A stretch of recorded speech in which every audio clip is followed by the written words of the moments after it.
Tayo po ay mag-aabono rito sa ating mga tanim na sitaw, mga idol, mga farmers. Yan po, malalago na po yung ating tanim na sitaw. Kailangan na po nating lagyan siya ng abono, mga idol. Yan po. Yan po yung ating abonohan.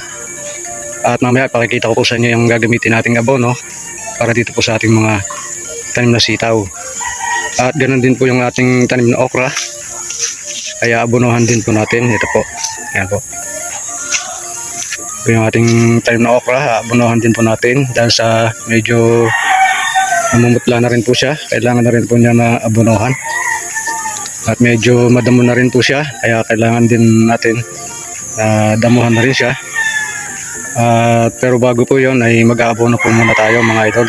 Yan po. Tamang-tama naman po na wala na pong masyadong hamog. Kaya maganda na rin po na mag-abono dahil sa wala na pong hamog. Po, medyo may init na po na konti. Yan. Tuyo na po yung hamog.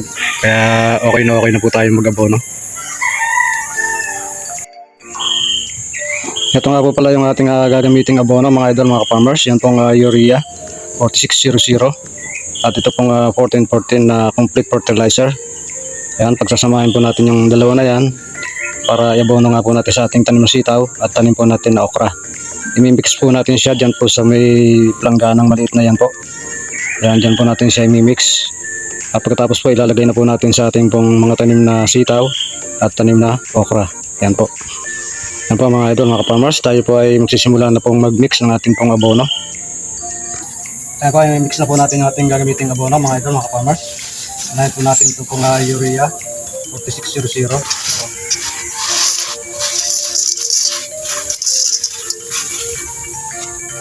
Tapos ilagay po natin yung 1414 complete fertilizer. Pag-mix po natin silang dalawa.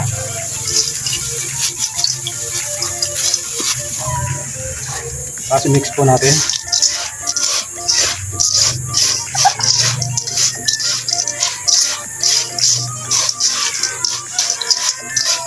At pagkatapos po natin i-mix, pwede na po natin ilagay sa ating pong mga tanim. Lagay lang po natin, mga kaganyan lang po. Mga dalawang daliri lang. Tapos lagay po natin sa may gawing taas, ganyan.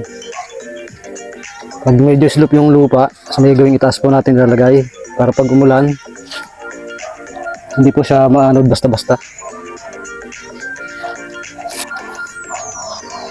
Lang po. Kailangan abunuhan na natin, malago na. Malapit na pong bumunga yung ating tanim na sitaw, mga idol.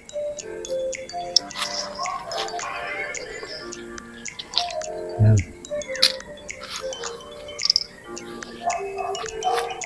Yun na po yung lagay natin.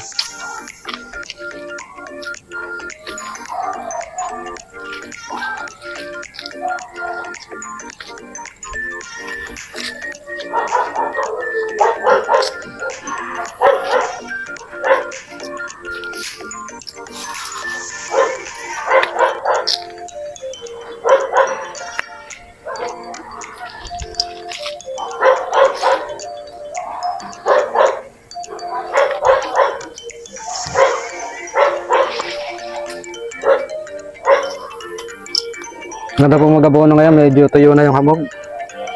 Kasi pagka may hamog ko ay sasabit sa dahon, malalanta.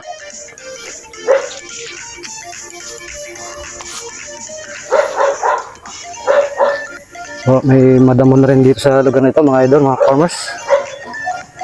Ika-diferensya po tayo nung 2 araw ang nakaraan eh. Medyo nagkaiba yung pakiramdam natin, kaya hindi natin nagamasan agad.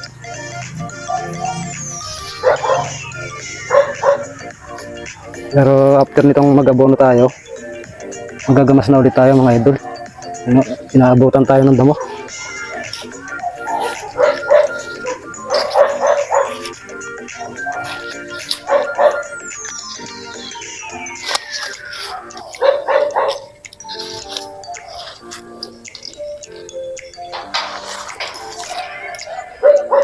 Tipid lang naman pong mag-abono ng ganito, mga idol. Itong sitaw naman po ay hindi masyadong maabono.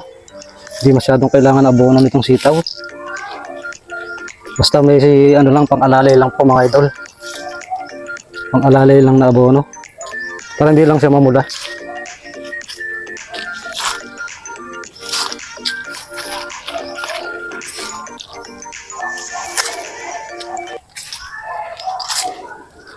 Mukhang lapit na pong bumunga yung ating sitaw mga idol, mga farmers. Maya maya pa makakapaggulay na tayo.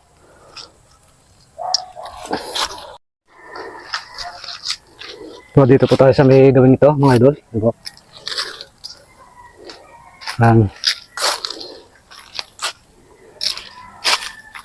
Malalago na rin yung ating tanim na sitaw mga idol.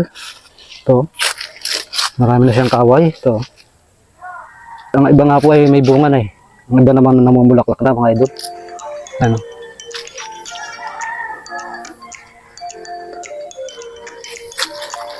Siguro din natin wag sumabit sa dahon mga idol.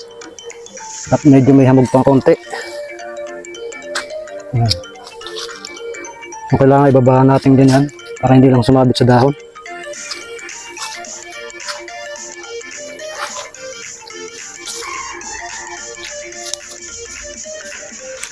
Ito naman pong okra yung ating bunuhan. Ito po.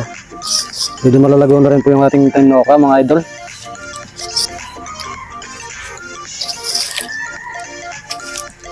Kanya lang ay medyo madamo rin po mga idol.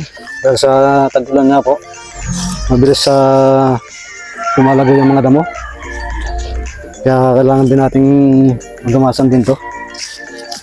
Kaya pagkatapos po nating mag-abono, ay maggatabas po tayo rito o magtatabas sa ating mga tanim.